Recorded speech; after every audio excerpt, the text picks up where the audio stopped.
TikTok in the US, which he really wasn't clear about what ban actually means.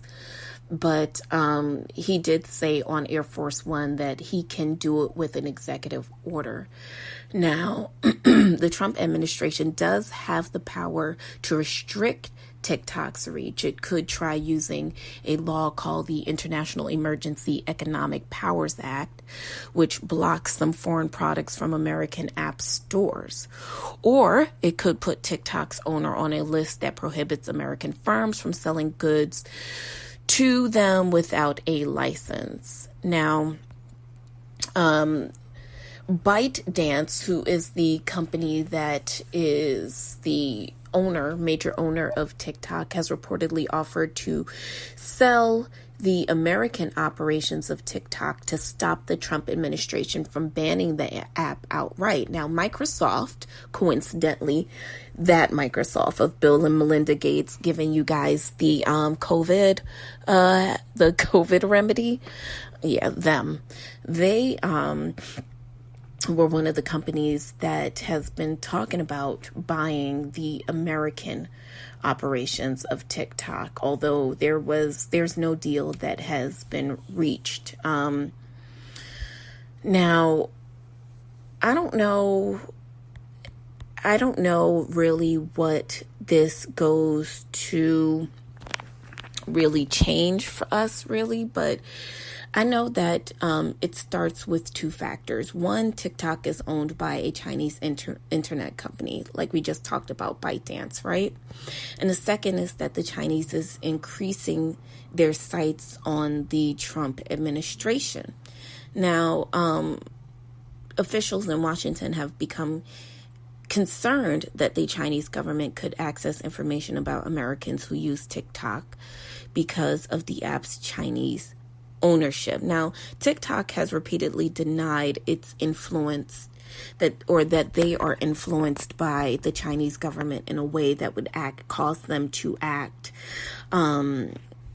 in a harmful manner to American users. However, with elections, presidential elections coming up this fall, and your president talking about wanting to possibly delay the elections, I think that anything that is going to kind of mess up or get in the way of our elections it should be taken away and should be seen as a threat. So I'm not dead against it at all. All right, let's take a quick break.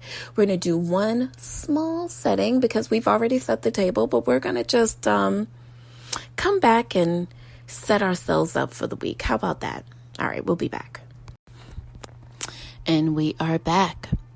So earlier on in the episode, I talked a little bit about how I struggle with the notion of choosing myself often because, well, it's just not the way I was raised.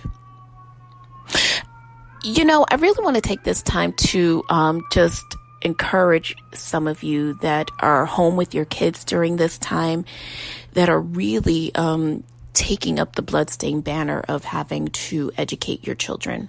I know it's summertime, so your kids probably aren't really out here doing homework every day or what have you, but if there's something that I can impart on you, teach your kids the lessons that a classical education wouldn't give them. I'm not talking about reading, writing, and arithmetic here. I'm not even talking about sharing. I'm talking about a level of conscious mindfulness that they will act in a way that will not only make their world a better place, but the world by and large. Don't just raise your kids to be clones or droids of things that you were missing in your life that you feel like they'll be able to fulfill. See, the idea that these people who are tiny, who don't really have the understanding that you do, are somehow possessions of yours is the first misnomer.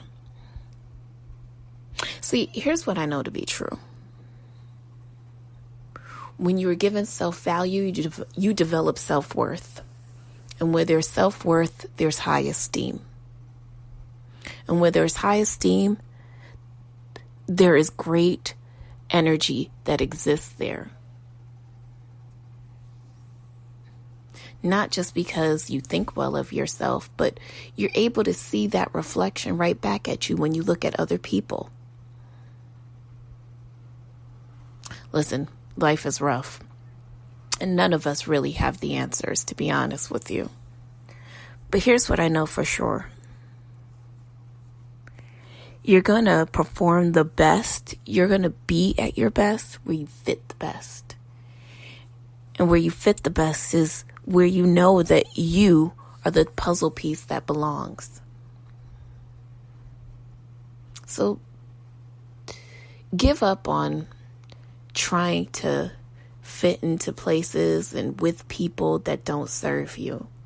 I know it's a hard habit to give up because you're just looking to be chosen. I mean, at the end of the day, aren't we all just looking to know that we are seen and that we're being heard and that we matter? But that starts with you. And even if you weren't given the tools at a young age on how to do that, develop them.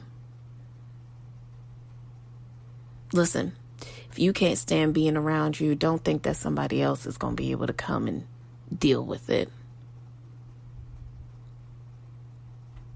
I don't have all the answers, and I don't claim to. I'm not one of those help gurus that seems to have all the answers for everything. Listen, I'm just like you, kind of leading my way through life and trying to figure it all out.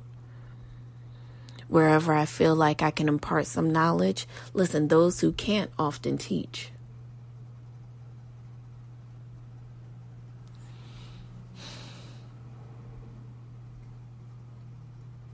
Stay conscious, y'all. I love y'all for listening.